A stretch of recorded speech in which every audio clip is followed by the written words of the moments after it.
Anything else today? Did he spend any time watching what his son had to say outside the Capitol? So just a couple of things on that, and I want to be really clear. Look, as you know, Hunter Biden is a private citizen, and so I certainly would refer you to his representatives.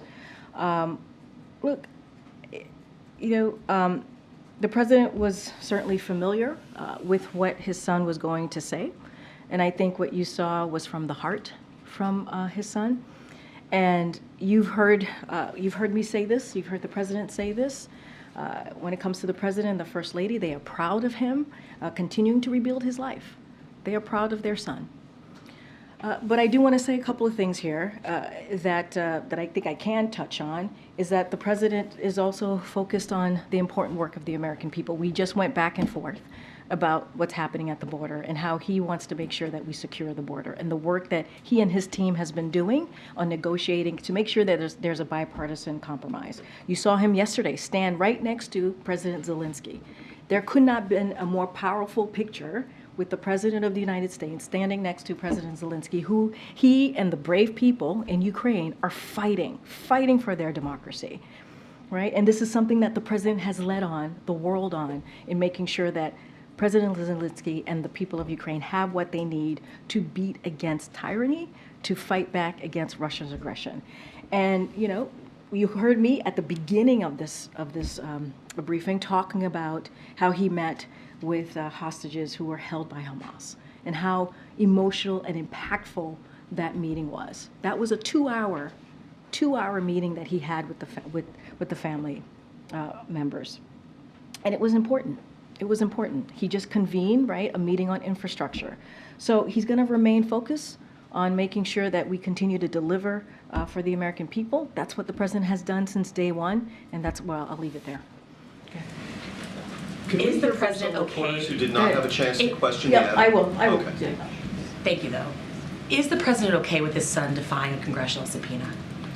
I'm just not going to get into specifics on that. I would have to refer you to the president's, not the president, but Hunter's personal representatives. He's a private citizen. I'm just not going to get into it. Can you tell us when the last time the two of them spoke? I mean, I'm also not going to get into private conversations that the president has with his family. We've been pretty consistent. That's nothing new.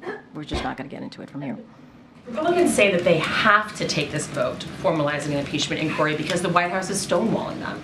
What's your response to that? The White House is stonewalling the House Republicans who have been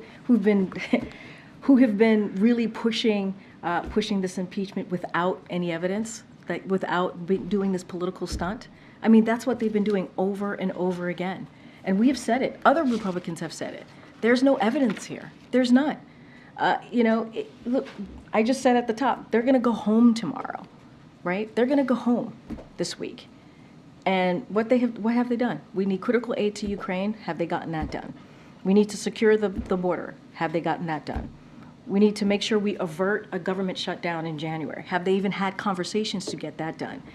And instead, they focus on baseless political stunts. Baseless political stunts. That's what they continue to do. Instead of they're focusing on the president's family instead of focusing on the American family. You've heard me say that over and over and over again. And since you say that we're not well, they're saying that we're not compromised or cooperating. They've gotten 100,000 pages of documents. They've interviewed witnesses for 40 hours. And those documents and those witnesses, things that they asked for, have actually refuted their false allegations over and over and over and over and again. Instead of doing the work of the American people, they're doing this. They're doing political stunts. And we've been very clear about that. I'm just going to go to the back a little bit. I'll come back. Go ahead, Rob. I haven't called you in a while. Okay.